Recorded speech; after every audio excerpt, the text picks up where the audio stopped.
Chapter 9. New Adventures. Every household in Sparta had its slaves. These slaves, or helots, had been conquered in battle, and for all the succeeding years they were slaves to the Spartans. They could not be sold, as the slaves of Athens could, neither could they be freed, for in a way they were considered the property of the state. As we have learned, no Spartan citizen took part in any manual labor, nor even engaged in business.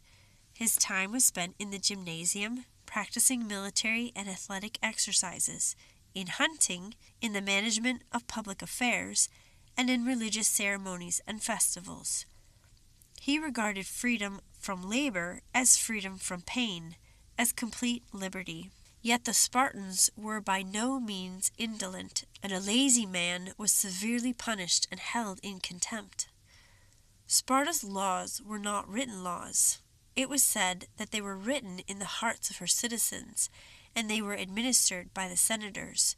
The laws provided that a certain number of slaves would be allowed to each Spartan, and so the slaves cultivated the farmlands belonging to the citizens, and carried on the household duties in the homes of the city. Now even the slaves of Sparta had caught from the festival the desire to play. "Come, Chartas," said Gelon quietly as he met him in the street late in the day. "There is fun in store for us. Come." "What's going on?" asked Chartas, following. "The slaves of some of the neighboring households are about to give a play. I have found a place where we can watch without their seeing us. Hurry." "Wait," said Chartas. "There goes Brasidas and Ceos. I will call them." "But be quick," said Gelon anxiously. A moment later the 4 boys, hidden from the sight of the slaves, were eagerly watching the strange sight. The play of the slaves could hardly be called a play.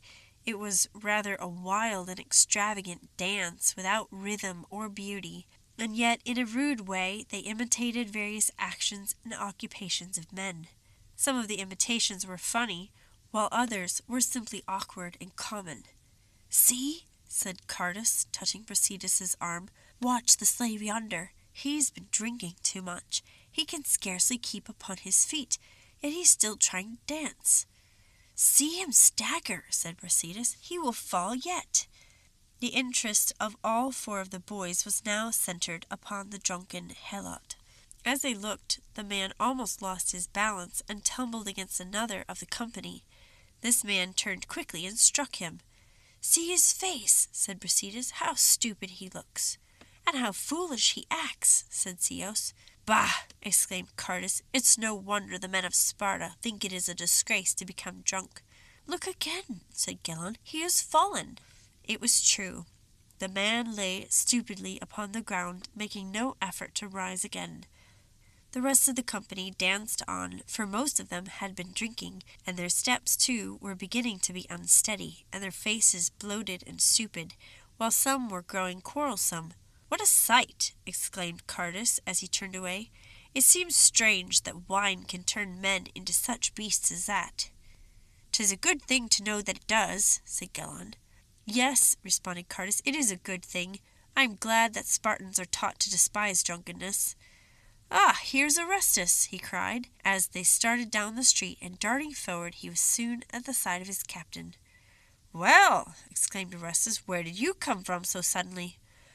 "Oh," answered Chartas, "we boys had been watching the helots give one of their plays, but it was disgusting, for they became drunk at the last, and acted like beasts."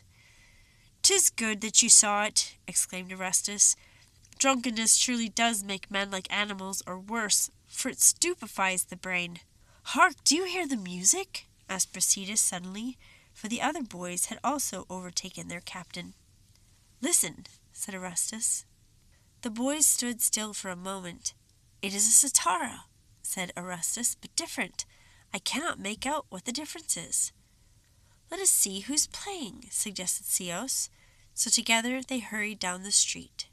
It was not long before they came in sight of a great crowd of boys, and in their midst was the musician. Among the crowd were the other boys of their company. In fact, it soon seemed as though all the boys and youths of Sparta had been drawn to the spot by the music. The player kept on, gratified by the attention which he was receiving. His music, as Orestes had said, was different from that usually heard in Sparta. Its harmonies were fuller, stronger, and yet there was a soft, tender cadence which was strangely in contrast to the music of Sparta. "I have it!" exclaimed Orestes at length, turning to Chartas. "See, we have 7 strings on our citaras. He has 9. That is what gives the fuller harmonies." "Yes, but still 'tis different," returned Chartas. "It is not the music of the paeans. It is softer, more quiet." "You're right," said Orestes. "I should say it was more the music of Athens than of Sparta." He had scarcely finished speaking when a strong voice commanded the musician to stop, and strong hands sent the crowd of boys scattering in all directions. "Stop!" said the voice, and Orestes saw that it was one of the ephors of the city speaking. "Cut from your instrument its added strings. You are not to poison the ears of our youth by the music of a luxury-loving people.